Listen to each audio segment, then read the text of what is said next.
વિશ્વના સૌથી મોટા લોકતંત્ર ભારત દેશની યોજાયેલી લોકસભાની ચૂંટણીમાં સૌરાષ્ટ્ર કચ્છમાં સૌથી વધુ મતો જૂનાગઢ બેઠકમાં 4,50,000 મળ્યા હતા, જેમાં માળિયાહાટીના તાલુકાના વિશેષ મતો કોંગ્રેસને મળતા પાર્ટી દ્વારા આભાર વ્યક્ત કરવા કાર્યક્રમ યોજાયો હતો।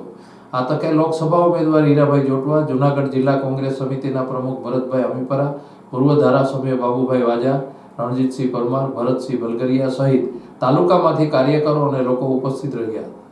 આ સમારંભમાં આગેવાનોએ પ્રજાના પ્રશ્નો હંમેશા કોંગ્રેસ પ્રજાની સાથે રહેશે તેવી ધરપત આપી હતી। ભ્રષ્ટાચાર, આપખુદશાહી સહિત કૌભાંડોને ઉઘાડા પાડવામાં કચાશ નહીં રાખીએ તેવો હુંકાર કર્યો હતો। આ તકે તાલુકા કોંગ્રેસના આગેવાનો દ્વારા પ્રદેશ કોંગ્રેસમાંથી આવેલ આગેવાનોનું સન્માન કરી આભાર વ્યક્ત કર્યો હતો। ગુજરાત પ્રદેશ પ્રમુખ આજરોજ માળિયા તાલુકાની વિસ્તૃત કારોબારી અને ગઠબંધન માટેને આભાર દર્શન અને ઋણ સ્વીકારનો કાર્યક્રમ હતો।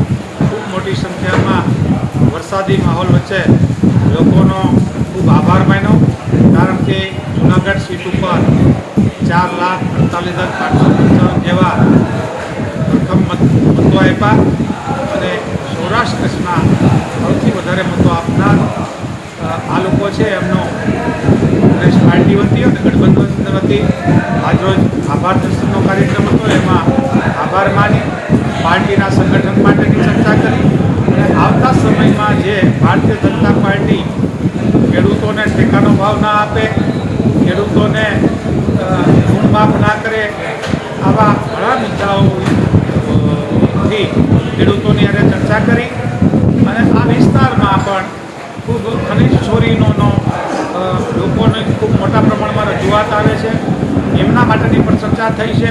એટલે આવતા સમયમાં જે પણ ખનિજ ચોરી, દારૂના ખૂબ આટલા ચાલે છે એમની વિરુદ્ધમાં અને ગરીબ પ્રજા માટે, સામાન્ય પ્રજા માટે અમે પ્રજાના પડખે ઊભા રહીશું એ આજે ખાતરી આપી અને સૌ માળિયા તાલુકાની વિસ્તૃત કારોબારી અને આ વિસ્તારની પ્રજાનો તો અમે કોંગ્રેસ પાર્ટી વતી અને ગઠબંધન વતી આજ રોજ આભાર માનીએ છીએ। જય હિન્દ, જય ભારત।